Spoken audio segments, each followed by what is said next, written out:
Okay. Hello, welcome to day 23, I believe it is. Day 23? Yes.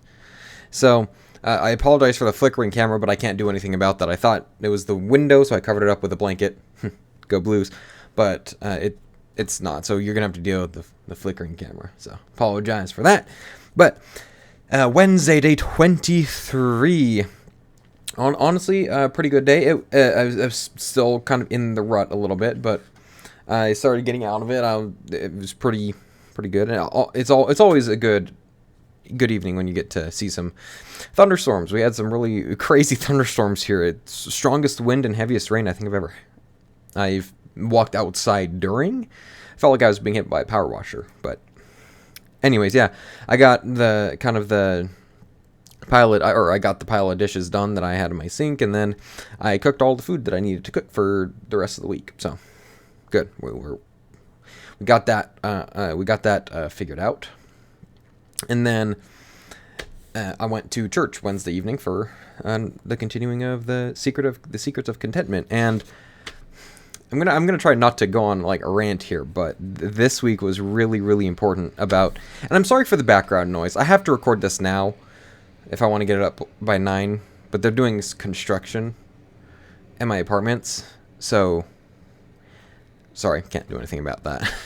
But anyways, no, this week was about how we fit into God's plan. And I don't think I'm going to use any verses here because I have to make this a quick edit for me. So I'm going to try and be a little bit strategic about this, but I will allude to verses if you want to read them.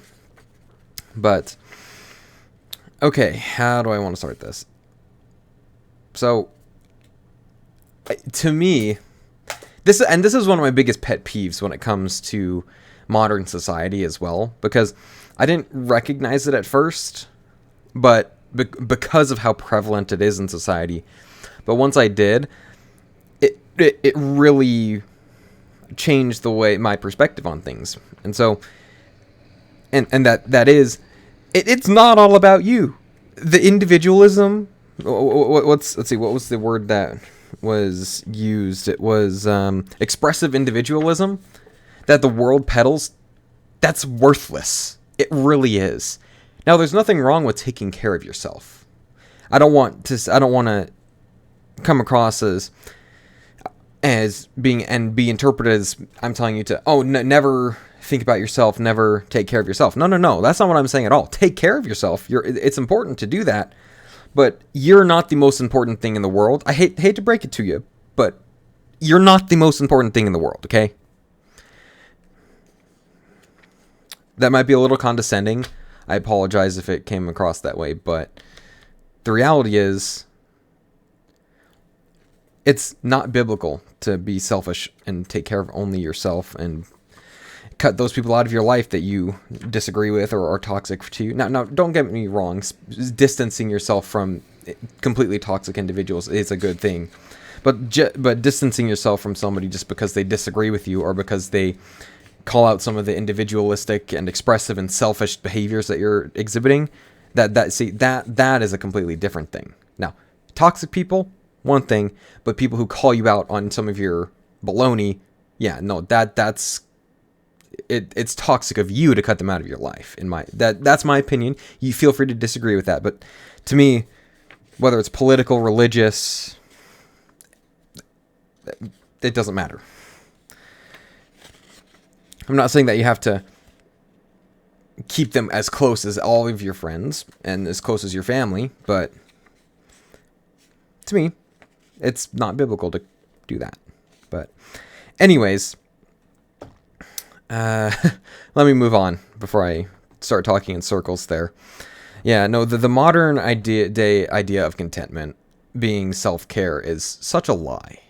It's because, I mean, if it was so successful, why is the mental health crisis in the United States especially continuing to skyrocket? And look at 2020, 2021, COVID, when everyone was isolated. The statistics and the facts don't lie. We were all isolated and the mental health crisis just exploded. And to me, it's almost offensive when people say, "Oh yeah, no, it's all about you. Just you're the most important person in your life. Just take care of you."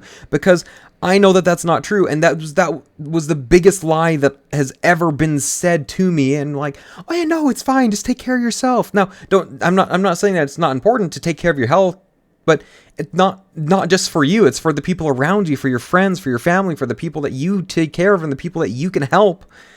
It's important that you're healthy to do that, but it's not all about you, and every little thing doesn't have to always be about you. And so, sorry, I'm getting a little passionate about this if you couldn't tell. But yeah, I mean, again, I'll echo it again. If caring about yourself was really the answer to contentment, then why are all these issues prevalent? And why do a lot of celebrities, even though they've got all this money, all this stuff that they've worked hard for themselves, why are a lot of them still miserable, right? So, anyways, I digress. But, I mean, if we turn back to times in the U.S., place where people seemed a lot more content, what did they value back, well, I don't know, like 30, 40, 50 years ago? Well, serving the country, that's serving people like Jesus did. Family, caring for your family members, just like Jesus did. And just focusing on something bigger than yourself, contributing to society, whether it's being a positive, like a, what's the word? A good part of society. I'm spacing on the word, but being a good contributor to society over just, focusing on yourself. My comfort is so much more important than everything else. Yeah, no. Anyways, and then Philippians 2:1-4 talks about being like-mindedness and love, and not selfish ambition or vain conceit. And again, I don't want to make it seem like I don't struggle with any of this, because I do. Like, I'm very, very content to just sit at my desk here and do things on my own. I'm more than content, but I always feel completely filled up when I'm out there doing things with other people, whether it's church, small group, hanging out with friends, family, no matter what it is. Even though I'm an introvert and my social battery runs out super quick, that doesn't mean that I just should ignore other people, because you don't just use your phone until the battery runs out and then just never use your phone again. No. You charge it again. You keep using it.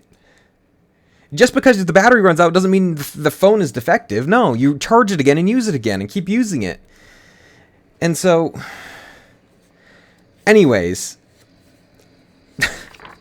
I need to move on. But my biggest point here, I guess, is, and I'll reiterate it here and then move on to the statistics, is that contentment and being content, it's not all about you. You're a part of something much bigger, something that God is doing, and He's going to use you for good.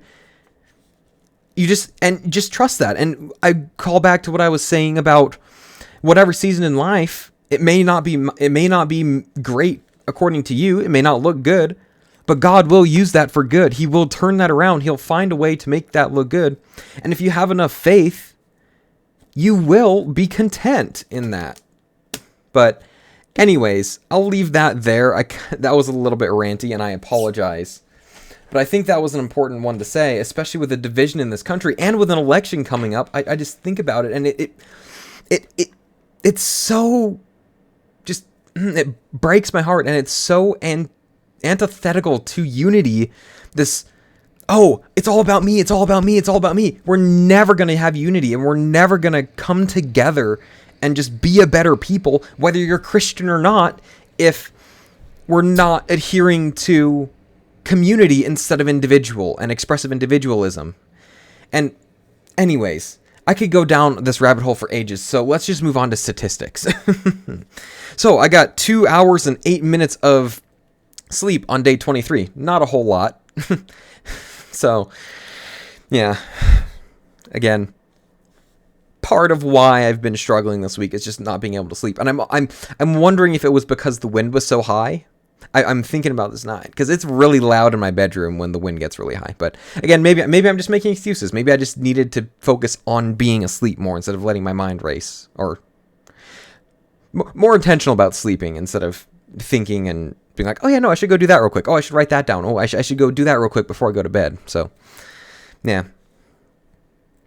I'll move on with that. I had 4,008 steps. Again, that's because I'm resting to let certain things get better.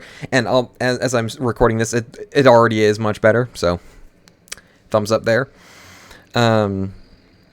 I ate 1,839 calories on day 23, and I burned 3,259 for a grand total deficit of 1,420 calories. So, again, that was a little bit of a ranty video, but I hope that was good, and I hope you got something out of it. And if I said something that it doesn't sit right, feel free to call me out on that.